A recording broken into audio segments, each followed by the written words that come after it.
What I'm about to show you is arguably the biggest story in the world right now, in my opinion, but it's being totally ignored by the mainstream media. So the United States just announced it's getting ready for a war with China and Putin at the same time for a very important reason.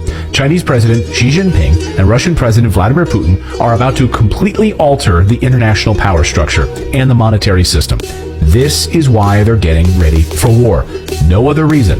The biggest story in the world happened this week in Moscow, and your mainstream media ignored it. This week, Xi Jinping and Vladimir Putin signed 14 different documents in their face-to-face meeting. The biggest had to do with trade and currency. It's perhaps the biggest story in the world right now, but again, the U.S. media was obsessed with something else. He could be days away from becoming the first former president to be indicted. Donald Trump is under multiple criminal inquiries. The media wants you distracted from the U.S. banking crisis and the decline of the U.S. dollar. Saudi Arabia and Iran, Sunni and Shiite Muslim, are sworn enemies. They hate each other. And yet China just brokered a peace deal between them. Yes, China did that, not the United States. And then this week, Saudi Arabia openly talking about settling their oil trades in the Chinese currency yuan. This would replace the U.S. dollar. They would replace the petrodollar, the U.S. dollar that we use as a hammer to sanction any country we like. If the U.S. doesn't like you and wants to sanction you, they can, because if you want oil, you'll need to pay with the U.S. dollar to settle that transaction. Imagine if the U.S. can't threaten you with dollars anymore.